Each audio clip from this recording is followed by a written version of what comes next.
ఏయ్, ఆ జెండా నరకడం వెనక మీ ఉద్దేశం ఏంట్రా? అంటే పెదకాపుకి సీట్ ఇస్తున్నారనా, లేదా తలకిందలుగా తపస్సు చేసిన ఈ జన్మకి మీకు సీట్ రాదనా? లింగు లింగమంటే ఈడొకడు తయారయ్యాడు మా జనాల్లోంచి. వాడిని అడ్డం పెట్టుకుని ఏదైనా చేద్దామనా? నా కొడకలారా ఇంకొక వేటు గాని దాని మీద పడితే ఆ వేటు పడేలోపు 10 తలలు తీసుకెళ్లిపోతాం.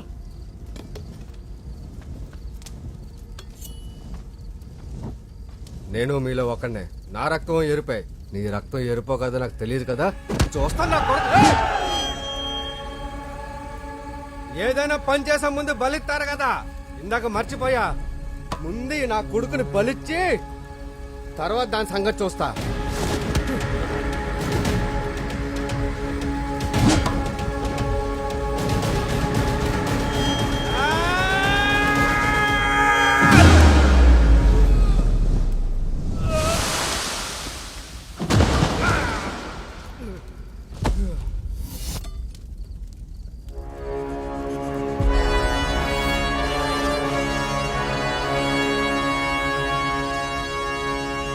పదవులొద్దన్నాను కానీ పని కట్టుకొని ఎవడన్నా మన ఉనికిని భూమిలో కప్పెట్టేస్తానంటే 100 మంది నేను అదే భూమిలో కప్పెట్టేద్దాం. యుద్ధం తప్ప మనిషికి శాంతిని ఇచ్చేది ఏది ఉండదు. యుద్ధం తప్ప మనం బతుకున్నామని చెప్పేది కూడా ఏది ఉండదు. ఒకప్పుడు నేనే చెప్పా గొడవలకి వెళ్ళొద్దని, కానీ ఇప్పుడు నేనే చెప్తున్నా, దొరికినట్టేసే నా కొడుకుల్ని. ఒక్కడు కూడా బతుకుకూడదు. ఊర్లో ఎవరికే లేని ఆశ కల్పించావు, కొత్తగా అలమారి పెట్టావు, ఎప్పుడు లేని ఊపు తీసుకొచ్చావు. మాకు వ్యతిరేకంగా, నాకు వ్యతిరేకంగా. ఇంకొక్కడు నీ పేరు చెప్పి ఒక్క అడుగు ముందుకేసాడా, చోటు ఖాళీ చేసేయి. జెండా పెట్టించిందే మేము, ఆలోచన పుట్టించిందే మేము. మేమే లేకపోతే నీ పార్టీకి ఊళ్ళో దిక్కే ఉంది. జెండా పెట్టించింది నువ్వే, మరి పెట్టింది ఎవరు? మోయించింది నువ్వే, మరి మోసుకొచ్చింది ఎవరు? 100 పార్టీలు వస్తాయి పోతాయి, అందులో నీదోటి. ఇవాళ నువ్వు ఉంటావు, రేపు నువ్వు ఉండవు. ఎందుకే అడావిడి? నువ్వు అన్నది కరెక్టే. పార్టీలు ఇవాళ్ళు ఉంటాయి, రేపు వెళ్ళిపోతాయి. కానీ ఏ పార్టీనైనా ఒక నాయకుడు మొదలు పెడతాడు, ఆ పార్టీ మళ్ళీ 10 మంది నాయకులను తయారు చేస్తుంది.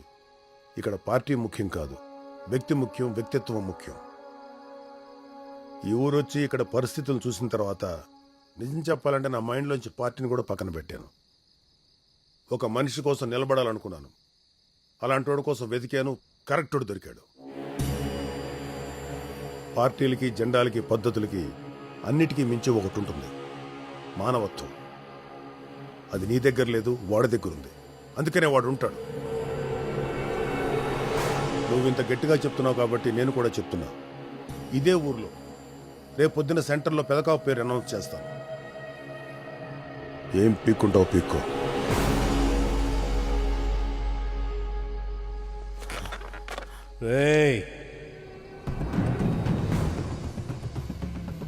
దేశంతో పనిపడిందనుకో, ఊరిని తగలబెట్టేస్తా.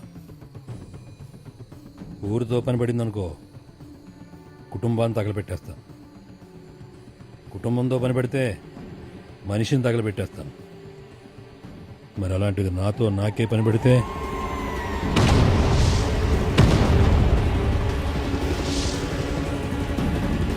ఈ మంట నీ కొంపలో రాకుండా చూసుకో.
మనసులో ముద్ర వేయడానికి నీ ఇంటి ముందు పెద్ద కటౌట్ పెట్టినోడ్నే.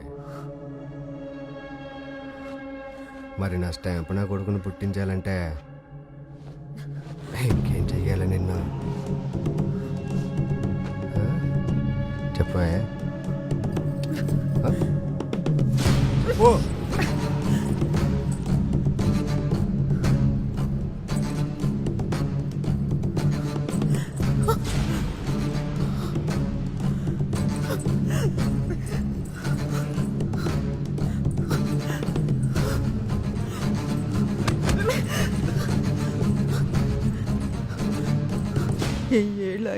ఏళ్ళ ఆయుష్ అని అందరికి చెప్పుకుని తిరిగేదాన్ని. నా దిష్టే తగిలింది. ఆడేమయ్యాడో తెలీదు, ఈడేమవుతాడో తెలీదు. నలుగురిని కొట్టి 4 మెతుకులు పెట్టిన చదువులు ఎందుకని నా చేతులతోనే పుస్తకాలు పొయ్యిలో పడేశాను. వాళ్ళకి ధైర్యం చెప్పి ఆఖరికి నా ధైర్యాన్ని పోగొట్టుకున్నానయ్యా.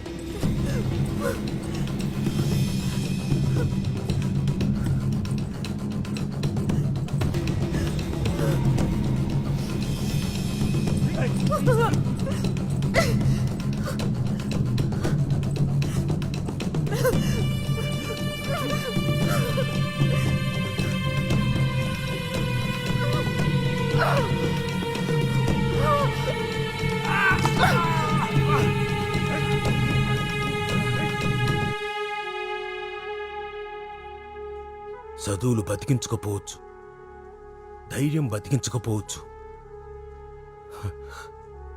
ఓపిక మటుకు ఖచ్చితంగా మనిషిని బ్రతికిస్తుంది.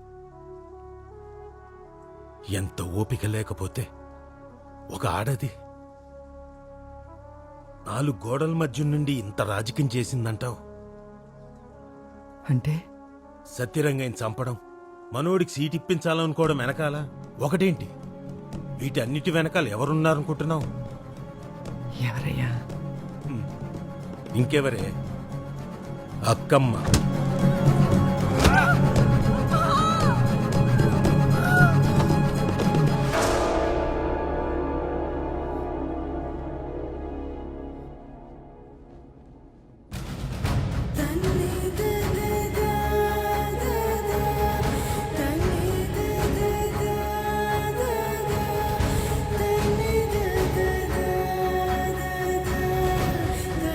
ఇప్పుడు మనోడు అక్కమ్మ చేతిలో ఆయుధం.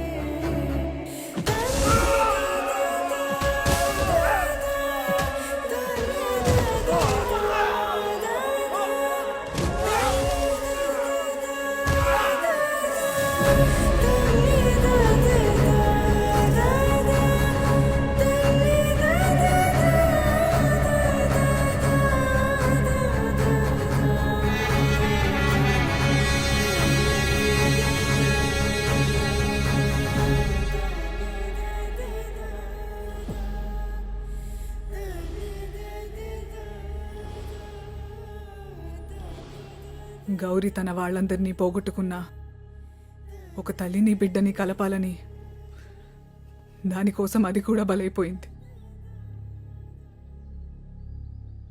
అప్పుడు అది అడిగిన ప్రశ్నకి ఇప్పటికీ నా దగ్గర సమాధానం లేదు. ఎక్కడైనా చదువులేని తనాన్నో, పేదరికాన్నో, ఐకమత్యం లేని తనాన్నో ఎవడైనా వాడుకుంటాడు. ఇది లోకంలో జరిగేదే. కానీ సత్యరంగయ్య వాడింది దేన్నో తెలుసా? మన బలాన్ని.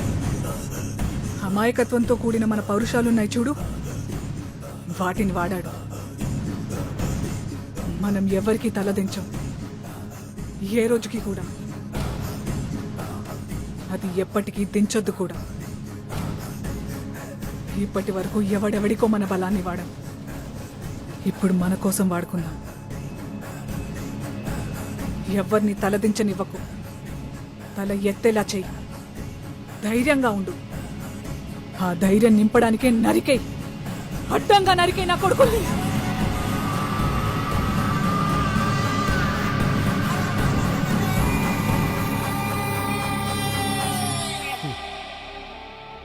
సరే, ఎంతవరకు వెళ్తాడో చూద్దాం. ప్రతి ఓడు దానికోసం పుడతాడే, అది అయితే గాని వెళ్ళడు. నలుగురు కోసం ఈడు కూడా వెళ్ళిపోతే ఏం చేస్తాం? జనం కోసం నా ఇద్దరు కొడుకులు ఇచ్చేసానుకుంటాను.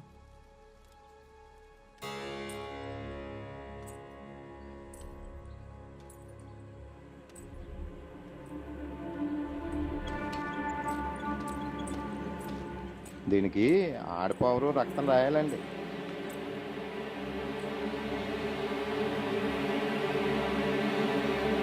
రా.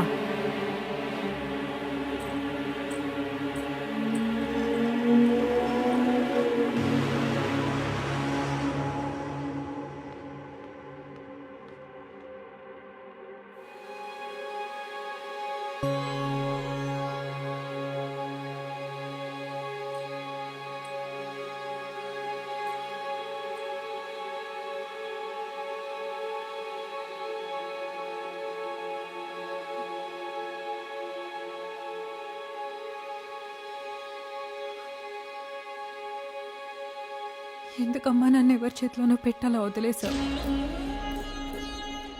చాట్లో పెట్టి ఇంటింటికి తిరిగి అమ్మాల్సి వచ్చిందని తెలిసి తలుచుకున్నప్పుడల్లా ఎంత బాధపడేదాన్నో తెలుసా?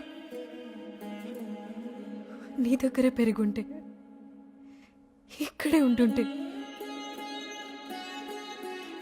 నీతోనే ఉండేదాన్ని కదమ్మా.